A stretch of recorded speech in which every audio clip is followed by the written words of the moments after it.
पाकुड़ में इरफान अंसारी, राजेश ठाकुर ने अंबेडकर को किया नमन, संविधान पर बोले। अंबेडकर जयंती पर इरफान अंसारी और राजेश ठाकुर का संदेश, संविधान सर्वोपरि। रिपोर्ट सतनाम सिंह। पाकुड़। बाबा साहेब भीमराव अंबेडकर की जयंती के अवसर पर पाकुड़ में कार्यक्रम का आयोजन किया गया। इस दौरान झारखंड के स्वास्थ्य मंत्री डॉक्टर इरफान अंसारी और कांग्रेस के वरिष्ठ नेता राजेश ठाकुर ने अंबेडकर की प्रतिमा पर माल्यार्पण कर उन्हें श्रद्धांजलि दी। कार्यक्रम के दौरान दोनों नेताओं ने संविधान और वर्तमान राजनीतिक परिस्थितियों पर अपनी बातें रखीं। स्वास्थ्य मंत्री डॉक्टर इरफान अंसारी ने कहा कि आज वे जिस पद पर हैं, वह संविधान की वजह से ही संभव हुआ है। उन्होंने कहा कि संविधान ने समाज के सभी वर्गों को आगे बढ़ने का अवसर दिया है। उन्होंने बाबा साहेब के विचारों का उल्लेख करते हुए कहा कि समानता, भाईचारा और भेदभाव के खिलाफ उनकी सोच आज भी प्रासंगिक है। साथ ही उन्होंने कहा कि देश संविधान के अनुसार ही चलना चाहिए। वहीं कांग्रेस के वरिष्ठ नेता राजेश ठाकुर ने भी संविधान की रक्षा को लेकर अपनी बात रखी। उन्होंने कहा कि पार्टी संविधान और मौलिक अधिकारों की रक्षा के लिए प्रतिबद्ध है और इस दिशा में काम करती रहेगी। कार्यक्रम के अंत में दोनों नेताओं ने लोगों से बाबा साहेब के बताए रास्ते पर चलने और संविधान के प्रति जागरूक रहने की अपील की।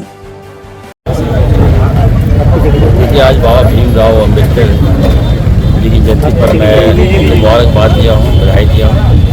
और मैं कह सकता हूँ कि देखिए, अगर आज बाबा भीमराव अंबेडकर साहब का संविधान नहीं होता तो आज इरफान अंसारी न विधायक होता, न मंत्री होता, न गरीब कभी आगे आ पाता।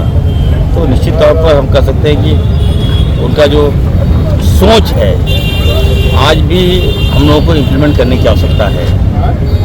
उनकी जो सोच थी, उनकी जो विचारधारा थी, सबको लेकर चलना है, कोई भेदभाव नहीं, कोई नफरत नहीं, मोहब्बत फैलाना है, पैगाम फैलाना है, सबका जो अधिकार है वो दिलाना है। तो हमें लगता है कि जब से इन 14 सालों में थोड़ा सा संविधान पर हमें लगता है कि प्रहार हो रहा है, ये ठीक नहीं है।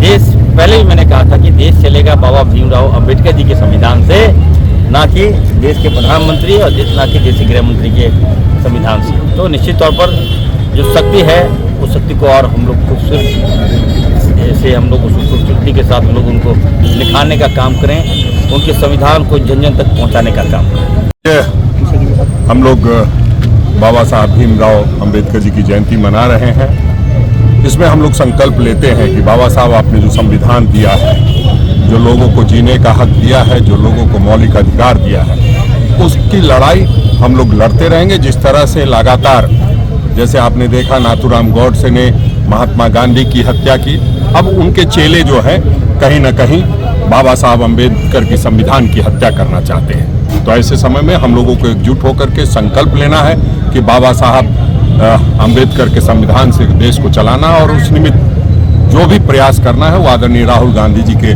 नेतृत्व में हम लोग कर रहे हैं। आप देखें, आपने देखा होगा लगातार संविधान बचाने की लड़ाई आदरणीय राहुल गांधी जी लड़ रहे हैं, और उनके नेतृत्व में हम हों, आदरणीय इरफान अंसारी जी हों, हमारे तमाम जो कांग्रेस के कार्यकर्ता हैं, वो सब इस लड़ाई को जीतने में